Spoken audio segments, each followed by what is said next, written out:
O que é a obesidade, né? Como é que a gente pode definir obesidade? Então, por muito tempo, a obesidade, ela foi definida pelo IMC, que é o Índice de Massa Corporal. Sabe aquela formulinha básica, peso dividido por altura quadrado? Caiu por terra porque, assim, pessoas que têm muito músculo, a balança não escolhe, né? Tipo, ela pesa tudo. Mas o cara tem 120 quilos, mas ele é fortão. Ele é fortão. Aí o IMC dele vai dar alto. Vai dar um IMC altíssimo. Então, a gente usa hoje mais a bioimpedância.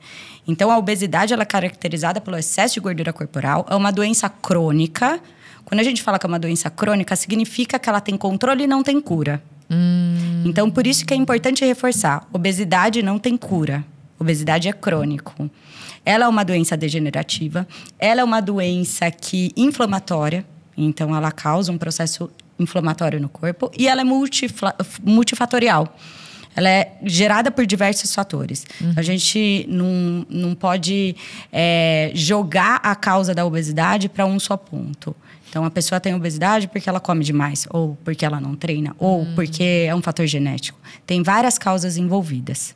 Então, essa é a definição de obesidade. Hoje, a gente usa muito mais a bioimpedância, porque ali a gente consegue ver o percentual de gordura corporal, o percentual de musculatura, saber se a pessoa tem um excesso de gordura corporal, e aí sim é prejudicial para o organismo.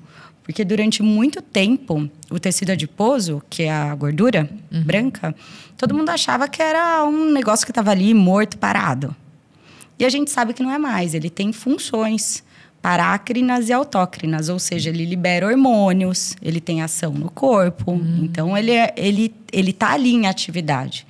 Então, por isso que a gente tem que prestar atenção para a quantidade de gordura que a gente tem. Tem que ter um pouco, mas não tem que ter demais. Caramba, tem CID, tem Cadastro Internacional de Doenças, é uma doença. Sim, é uma doença. Agora você falou que, por exemplo, é crônico e não tem cura. Isso me pegou, assim, desprevenido, porque eu fico imaginando. Porque assim, então a pessoa, ela pode nascer, ela desenvolve isso, e os casos das pessoas que são obesas e aí, sei lá, começam a malhar, a ter uma vida mais saudável, elas não deixam? Não.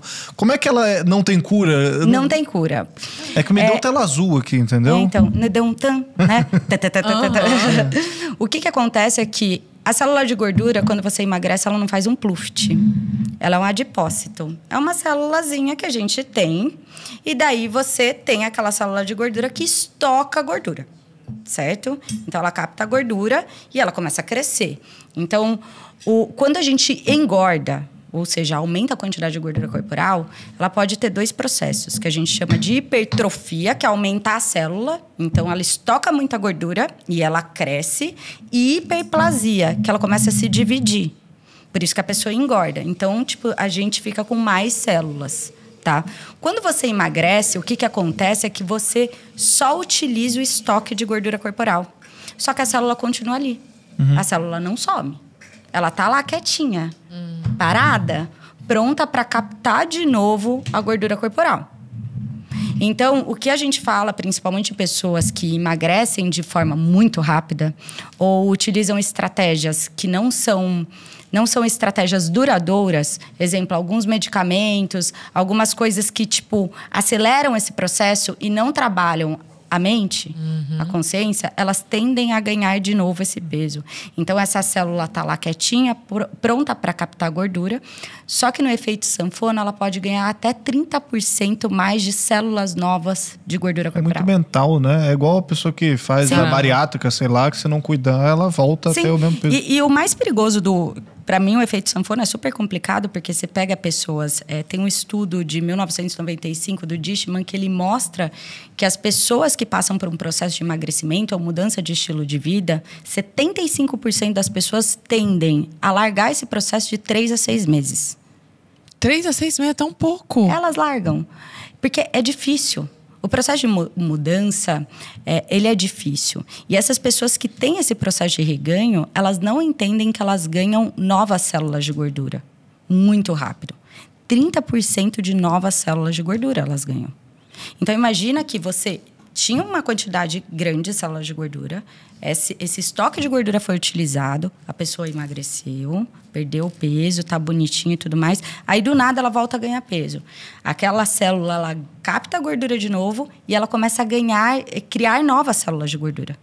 Ou seja, a obesidade volta pior ainda. Volta pior. Por isso que o efeito sanfona ele é tão complexo e tão complicado. Porque ele volta totalmente desordenado. Quando que a gente pode considerar... Tô pensando em mim mesma. Eu estou sempre brigando com 2 quilos, entendeu? 2 quilos a menos, 2 quilos a mais. Às vezes 3, tá? Às vezes 3. Pelo menos 1 quilo. Um é sempre, um é de lei. Às vezes 2, às vezes 3.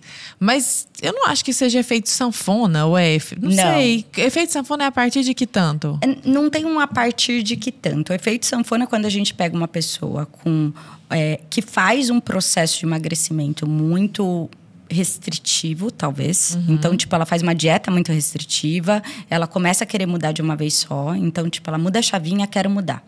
Aí ela perde muito peso, tipo, perde 10 quilos. Entendi. O seu não é. Fique tranquila. Mesmo porque a gente tem uma flutuação de peso que acontece durante o dia mesmo.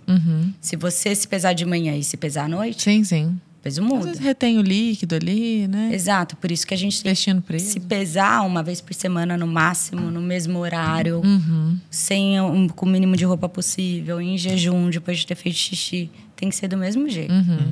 Senão o peso ele vai ser diferente, não tem jeito. E nós estamos falando em quantos assim, obesos, por exemplo, no Brasil? A gente tem uma estimativa já disso aí? Sim, a obesidade no Brasil, hoje, ela está em cerca de 20%. 20% da nossa população hoje tem obesidade. E uma coisa bem interessante é que essa obesidade... Isso é muito, é pouco comparado a outros países, assim?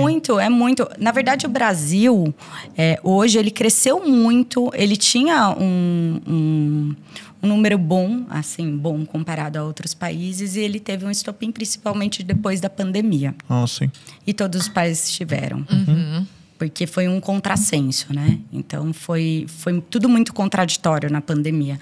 Mas se você pega de 1975, que quando a gente tinha uma curva de desnutridos muito grande e obesos muito pequena, tipo, é que eu não vou saber os números, mas que eu posso errar.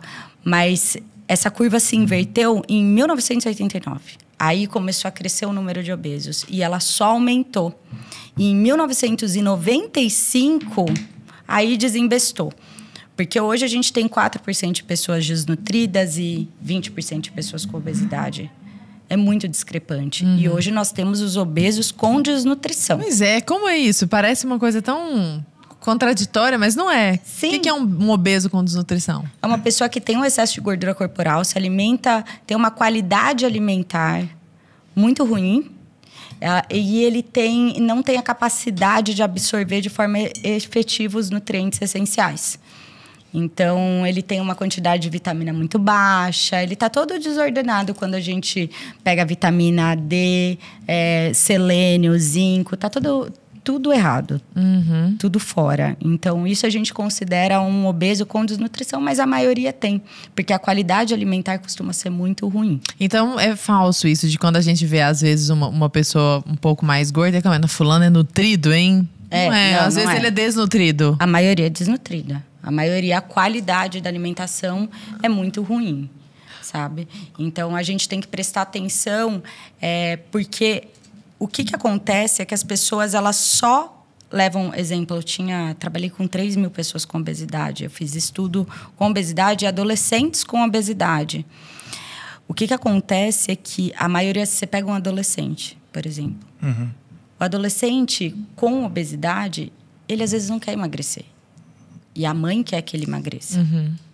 E a mãe vai lá e tira toda a comida daquela criança. E gera o sentimento de proibição. Aquilo é proibido e o proibido é muito legal. E aí mesmo que eles começam a fazer esse processo escondido. E a qualidade alimentar, ela costuma ser muito ruim. Eu tinha adolescentes com obesidade que escondiam pizza no armário. Ah, não, gente. Caramba. Mandava sentir o cheiro, que loucura. Juro pra você. Juro pra você, que escondiam pizza no armário.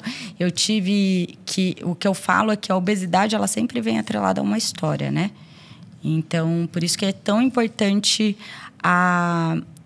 entender o que aconteceu com aquela pessoa com obesidade.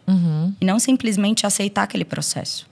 Porque a obesidade, ela é uma doença. Então, você pegar o histórico daquela pessoa. Eu tive pessoas com obesidade que a mãe não dava atenção e o horário da alimentação era o horário que a mãe olhava no olho dela. E o horário da alimentação era o horário que a mãe conversava com ela. Ela associou a comida ao amor. Então, quando ela comia, ela tinha um sentimento de amor. Então, ela comia muito. Para ter aquela sensação de felicidade e amor. Entendi.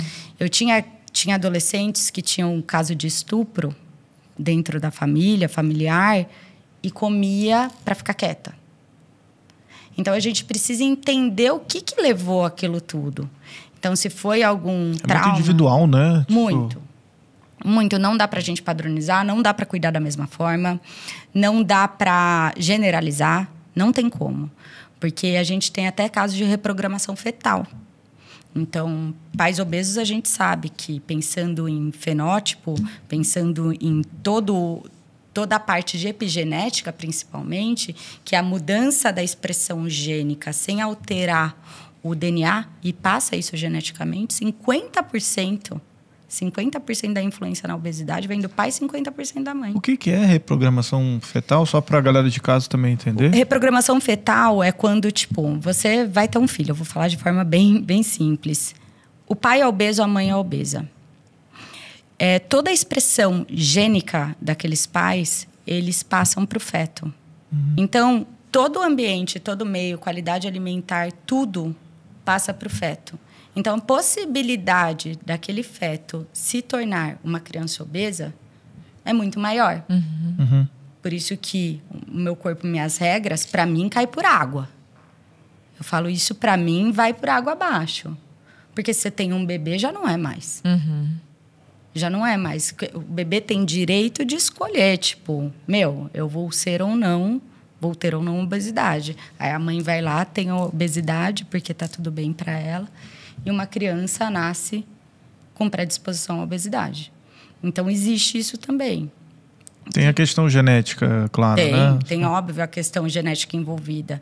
E tem a questão, porque isso é muito novo, essa parte da reprogramação fetal. Dos 50% do pai, 50% da mãe de influência.